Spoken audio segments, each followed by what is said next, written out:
بسم اللہ الرحمن الرحیم۔ یہ 2000 سال قبل مسیح کی بات ہے کہ جب طوفان نوح کی تباہی کے بعد اللہ تعالیٰ نے سرزمین عرب پر ایک ایسی قوم پیدا فرمائی جو دنیا میں سب سے طاقتور، مضبوط و توانا افراد پر مشتمل تھی۔ یہ لوگ جسمانی خوبصورتی، سرخ و سفید رنگت اور وجاہت میں اپنا ثانی نہیں رکھتے تھے۔ مال و دولت کی فراوانی، شاندار تہذیب و تمدن، شان و شوکت سمیت دنیا کی ہر نعمت آسائش انہیں میسر تھی۔ قرآن کریم میں ارشاد باری تعالیٰ ہے کہ ان جیسی کوئی اور قوم اور ملکوں میں پیدا نہیں کی۔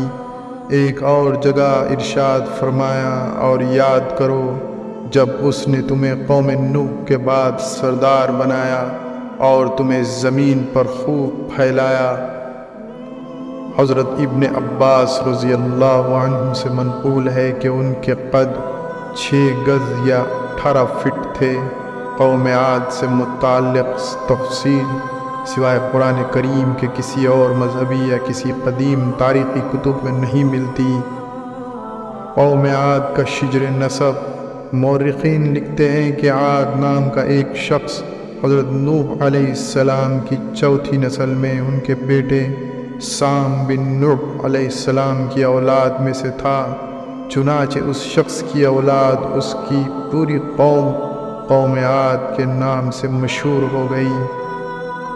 بعض کتب میں اس شخص کا شجر نسب یوں بیان کیا گیا ہے کہ عاد بن اوس بن ارم بن سام بن نوح علیہ السلام وہ اعرابی تھے جو بہت لمبے اور مضبوط ستونوں پر قائم کردہ عالی شان محلات میں رہا کرتے تھے۔ قرآن کریم نے انہیں ارم ذات العماد یعنی ستونوں والے کے نام سے یاد کیا ہے۔ ارم ان کا بہت خوبصورت شہر تھا جس کے آثار 1984 میں خلائی شٹل چیلنجر کی مدد سے دریافت کیے گئے ہیں۔ بحر عرب اور بحر احمر کے درمیان عمان، حضرموت، بحرین اور مغربی یمن تک ایک وسیع صحرا جسے صحرائے الاحقاف کہتے ہیں، یہ دنیا کے عظیم صحراؤں میں سے ایک ہے جس کا رقبہ ایک محتاط اندازے کے مطابق 6,50,000 مربع میٹر ہے۔ اس صحرا میں سفید اور باریک ریت کے ہزاروں فٹ اونچے پہاڑ نما ٹیلے ہیں جہاں کوئی بھی چیز پھینکی جائے تو منٹوں میں غائب ہو جاتی ہے۔ کسی زمانے میں یہ دنیا کا سرسبز و شاداب علاقہ تھا اور وہاں یہ قوم آباد تھی۔ آج یہ بھیانک صحرا بن چکا ہے۔ اللہ تعالیٰ کی کھلی نشانیوں میں سے ایک اور اہل زمین کے لیے جائے عبرت ہے۔ قوم عاد اپنی تعمیرات میں ستونوں کو خصوصی اہمیت دیتی تھی اور دنیا میں ستونوں پر بڑی بڑی عمارتیں کھڑی کرنے کا طریقہ سب سے پہلے انہوں نے ہی شروع کیا تھا۔ قد و قامت اور جسمانی قوت کے لحاظ سے دنیا میں ان کا کوئی ثانی پیدا نہیں ہوا۔ اسی طرح اس قوم نے جس معیار اور جس انداز کی تعمیرات کی، ایسی تعمیرات اس سے پہلے دنیا میں کسی اور قوم نے نہیں کی۔ علامہ جلال الدین سیوطی رحمۃ اللہ علیہ نے اپنی تفسیر در منصور میں تحریر کرتے ہیں کہ قوم عاد نہایت ہی زوراور اور بہادر قوم تھی۔ وہ سب بت پرست تھے۔ ان کے بتوں کے نام سمود اور حب تھے۔ ابن کثیر میں تیسرا نام سمت بیان کیا گیا ہے۔ کفر و شرک کے سمندر میں غرق قوم عاد کی بدعمالیاں جب اپنی انتہا کو پہنچ گئی تو اللہ تعالیٰ نے انہی کی قوم کے ایک نیک اور صالح بندے کو ان پر پیغمبر بنا کر مبعوث فرمایا۔ حضرت ہود علیہ السلام نے ان سے کہا، بھائیو، ایک اللہ ہی کی عبادت کرو، اس کے سوا کوئی تمہارا معبود نہیں۔ قوم عاد کے سرداروں نے جواب دیا، تم ہمیں احمق نظر آتے ہو، اور ہماری نظر میں تم جھوٹے ہو۔ حضرت ہود نے کہا میں رب العالمین کا پیغمبر ہوں اور اللہ کا پیغام تم تک پہنچاتا ہوں۔ کہنے لگے تم ہمارے پاس اس لیے آئے ہو کہ ہم اپنے معبودوں کو چھوڑ دیں جنہیں ہمارے باپ دادا پوجتے تھے اور صرف ایک اللہ کی عبادت کریں۔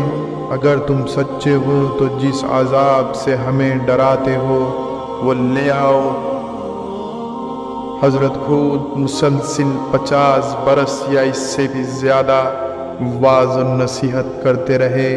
کبھی انہیں اللہ کی عطا کردہ نعمتیں یاد دلاتے تو کبھی عذاب الہی سے ڈراتے، کبھی طوفان نوح کی ہولناکیوں کا ذکر فرماتے، لیکن وہ غرور و تکبر میں اندھے بہرے بنے رہے۔ انہیں اپنی طاقت پر بڑا گھمنڈ تھا۔ ارشاد باری تعالیٰ ہے قوم عاد ناحق ملک میں غرور کرنے لگے اور کہنے لگے کہ ہم سے بڑھ کر قوت میں کون ہے۔ قوم عاد کے 13 خاندان تھے۔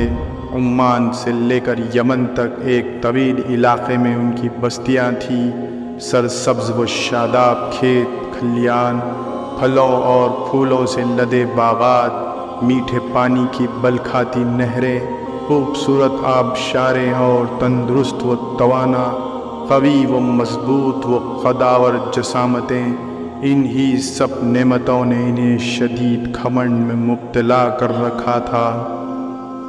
حضرت ہود علیہ السلام نے اپنی قوم کو راہ راست پر لانے کے لیے بڑی جدوجہد کی، لیکن قوم عاد کے لوگ آپ کو جادوگر اور سحر زدہ شخص خیال کرتے تھے کہ جنہیں ان کے پتھر کے باطل خداؤں نے دیوانہ بنا دیا تھا۔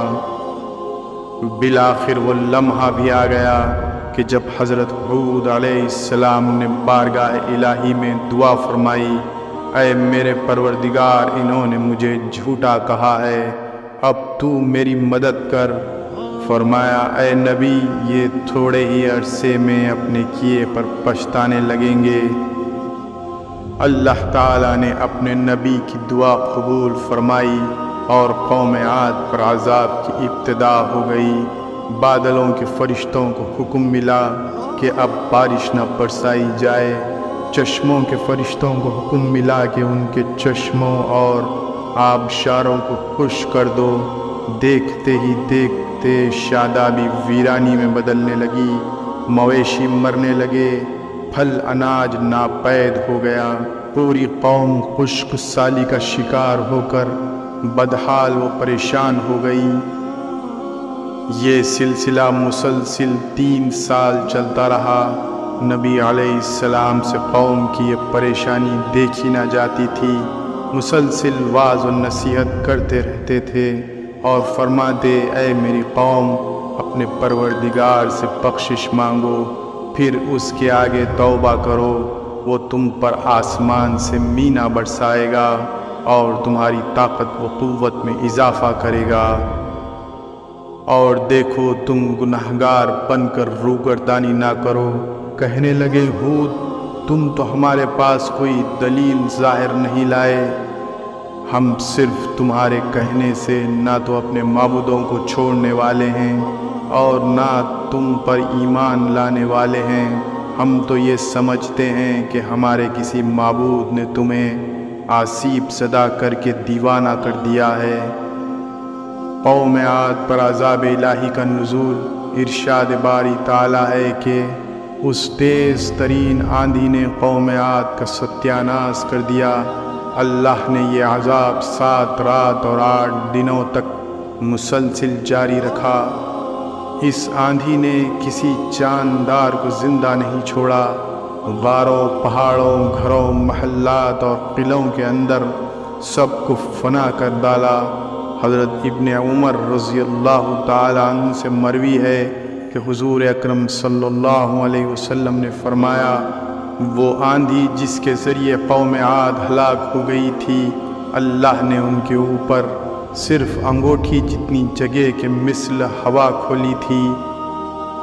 اللہ تعالیٰ نے اس خوفناک آندھی سے حضرت ہود علیہ السلام اور ان کے ساتھیوں کو محفوظ رکھا، کیونکہ انہوں نے اللہ کے حکم سے قطیرہ نامی ایک بستی میں پناہ لے لی تھی، چنانچہ عذاب ان تک نہیں پہنچا اور وہ امن و سکون سے رہے۔ پروردگار عالم نے قرآن کریم میں قوموں کی تباہی کے جو واقعات بیان فرمائے ہیں، ان کا اصل مقصد یہی ہے کہ بنی نوع انسان اور خاص طور پر امت مسلمہ ان سے سبق حاصل کرے۔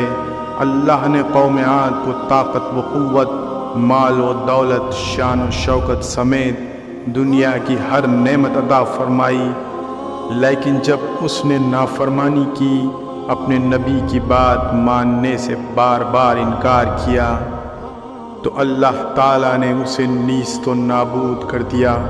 ہم سب کو بھی انفرادی و اجتماعی طور پر اپنے روزمرہ معاملات کا جائزہ لیتے رہنا چاہیے کہ کہیں ہم جان بوجھ کر یا انجانے میں اللہ اور اس کے نبی صلی اللہ علیہ وسلم کی نافرمانی کے مرتکب تو نہیں ہو رہے ہیں۔ اسی طرح کی مزید معلوماتی اسلامی ویڈیوز دیکھنے کے لیے میرے چینل راہ اسلام کو سبسکرائب کریں اور ویڈیوز کو آگے شیئر کریں۔ اللہ حافظ۔